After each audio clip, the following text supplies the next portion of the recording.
Ang Panginoong Diyos ang ating batong kublihan na kailanman hindi Kanya pababayaan. Kahit kailan, hindi tayo nalimutan ng ating Panginoong Diyos. Mahalaga lang mayroon tayong malalim na kaugnayan sa Kanya. Siya yung ating Ama at tayo'y Kanyang anak.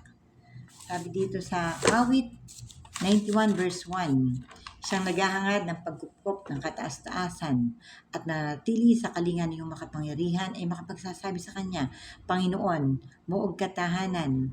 Ikaw ang aking Diyos, ang Diyos na tanging kong pinagtiwalaan. Ikaw ay ililigtas niya sa panganib sa umang nabitag. At kahit anumang mabigat na salot, hindi ka magdaranas. Lulukubang Kanya sa lilim ng Kanyang malabay na pakpak. Sa kalingan niya ay nakatitiyak na ikaw ay ligtas. Ika'y pagsasanggalang sapagkat siya ay tapat.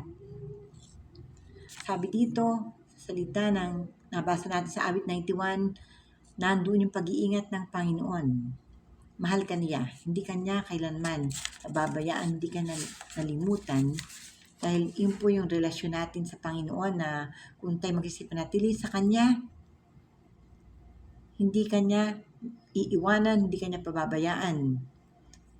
Sabi po dito sa salita ng Panginoon sa Awit 91 na siya yung ating bato na kublihan. Whoever dwells in the shelter of the Most High will rest in the shadow of the Almighty. I will save the Lord. He is my refuge. Siya po yung ating tanggulan. Yung kasama natin, ano man ang maganap, ano man yung pinagdadaanan natin, hindi kanya pababayaan. Sabi po ng Awit 121 verse 5, ang Diyos ang ating tagapag-ingat, laging nasa piling upang magsanggalang. Di ka maano sa init ng araw, kung gabi ay di ka sasaktan ng buwan. Si Yahweh ang siyang sa iyo mag-iingat, sa mga panganib ika'y ililigtas. Nandun yung kaligtasan, basta't nandun tayo sa kamay ng ating Panginoon. Siya yung ating Panginoong Diyos na naglilingkuran, maglingkod ka lang, at kailanman hindi ka niya pababayaan. Awit 91 verse 14, ang sabi ng Diyos, may Bible po natin ang salita ng Diyos.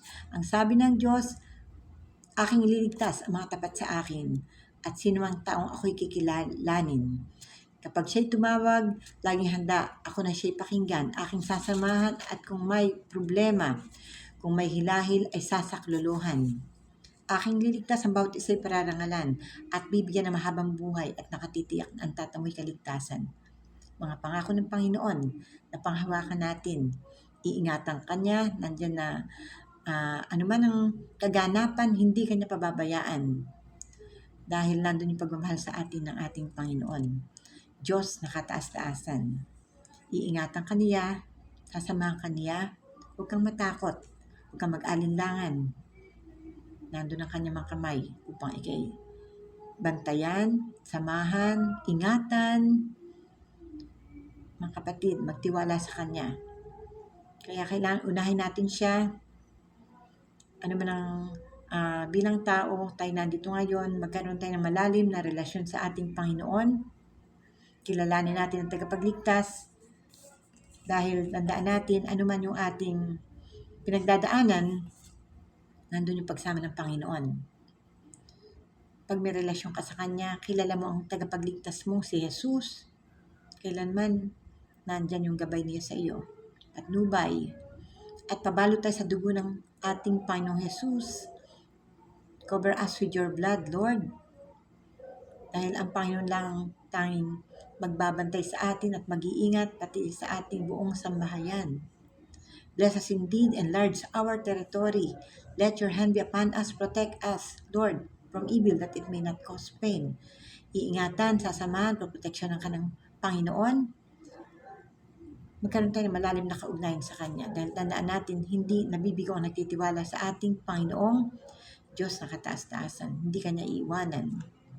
Papatnubayan Kanya. Deuteronomy 7 verse 9, kung may Bible po natin, alalahanin mong si Yahweh ay Diyos na hindi marunong sumira sa kanyang pangako. Tapat sa lahat ng umibig sa kanya at kanyang pinapadama ang kanyang pagmamahal hanggang sa ika-1,000 saling lahit. Tandaan natin na tayo'y anak ng Panginoon na napakahalaga yung malalim na relasyon sa Kanya.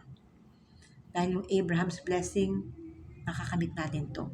Dahil nandun yung pagsunod natin, yung pagsama ng Diyos ay nasa atin, gagabayan Kanya saan ka man magpunta, iingatan Kanya,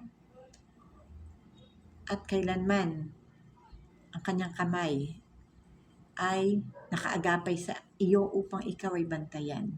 Sa bawat sandali ng buhay mo, sabi ng Deuteronomy 7 verse 9, alalahanin mong si Yahweh ay Diyos na hindi marunong sumira sa kanyang mga pangako. Mga pangako ng Panginoon. Matthew 24:13, ang sabi dito, ang mananatiling tapat hanggang wakas ay nandun yung kaligtasan. Maliligtas ka, nandito pa lang tayo sa lupa, may pabor na makakamit tayo. Ito yung blessing, pagpapala. Kung ikay manatili sa Kanya, nandun yung pagbabantay niya sa iyo, iingatan ka niya. At pagdating ng panahon, kilalanin natin ang tagapagligtas, si Jesus, mayroong buhay na walang hanggan.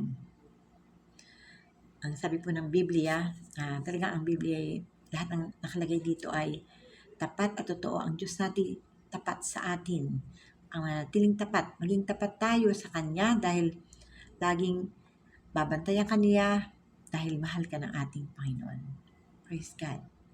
Purihin ang dakilang pangalan ng Panginoon. Amen.